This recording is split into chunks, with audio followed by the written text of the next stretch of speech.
Researchers have developed a robotic artificial intelligence (AI) chemist capable of creating oxygen-producing materials from meteorites found on Mars.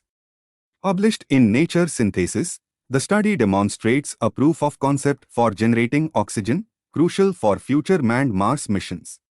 Using machine learning, the AI chemist rapidly identified optimal catalyst formulas from over 3 million compositions, converting Martian meteorites into chemical compounds. The synthesized catalyst demonstrated feasibility under simulated Martian conditions, suggesting a potential future for automated oxygen production on Mars, reducing the complexity and cost of manned missions by utilizing local resources.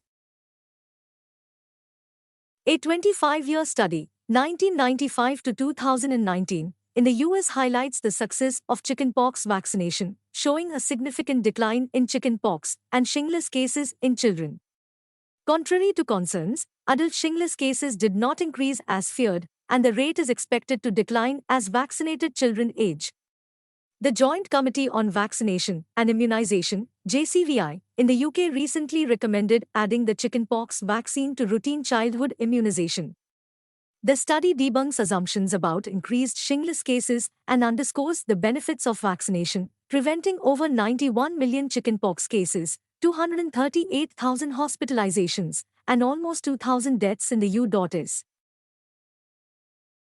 A study by the University of Queensland and Macquarie University, in collaboration with the University of Helsinki, has uncovered a mechanism in COVID-19 causing individual brain cells to fuse together, leading to a condition termed syncytial formation.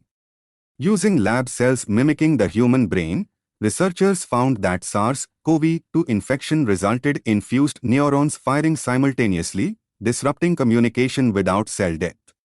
The process, distinct from typical outcomes of viral brain infections, sheds light on long COVID symptoms, particularly brain fog. The study highlights a novel disease state in the brain caused by COVID-19, revealing potential long-term impacts. Amid Myanmar's civil war, over 1,500 refugees sought shelter in Mizoram following clashes between the Myanmar army and pro-democracy militias in the Chin state.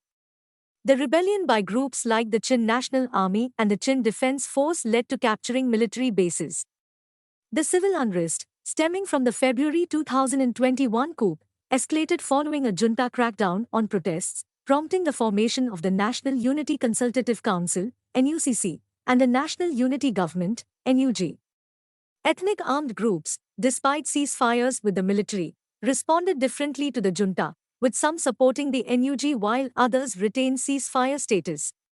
China, Myanmar's ally, has called for ceasefire but might tolerate rebel actions due to interest in curbing illicit activities.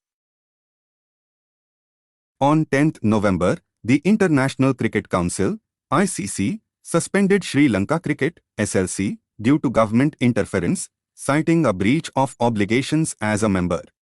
Following Sri Lanka's poor performance in the 2023 World Cup, the sports minister sacked the SLC board, appointing former captain Arjuna Rantunga to an interim committee. The ICC, concerned about government interference, suspended SLC, making it the second full ICC member to face such action after Zimbabwe in 2019. The SLC and the government have been in conflict, with the sports minister claiming maladministration, leading to legal actions and a defamation lawsuit. Pakistan's caretaker Prime Minister, Anwarul Haq Kakar, visited Beijing seeking $65 billion in infrastructure investment and addressing China's demands regarding the China-Pakistan Economic Corridor, CPEC. The CPEC, part of China's One Belt, One Road initiative, was launched in 2015 but faced teething troubles, with projects halted over funding confusion, contractor selection, and local protests. Locals in Balochistan resisted the Gwadar port project, fearing loss of livelihoods and opposing the use of Chinese labor. China stopped funding some road projects, leading to rifts, and, in 2022, refused to expand cooperation under CPEC. Recent talks aim to restart funding for key projects. The 30th anniversary of the India-China Border Peace and Tranquility Agreement (BPTA), signed in 1993, passed without mention, underscoring its contested legacy.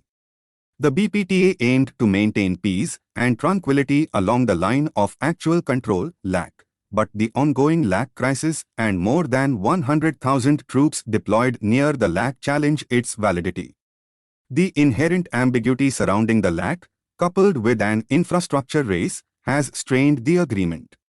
The breakdown has complicated border negotiations, and the BPTA's limited nature has contributed to increased incidents, leading to the deadly clash at Galwan in June 2020. Former British Prime Minister David Cameron has made a surprising comeback, taking on the role of Foreign Secretary in Prime Minister Rishi Sunak's cabinet reshuffle. Cameron, who served as Prime Minister from 2010 to 2016, is known for initiating the 2016 Brexit referendum, leading to his resignation.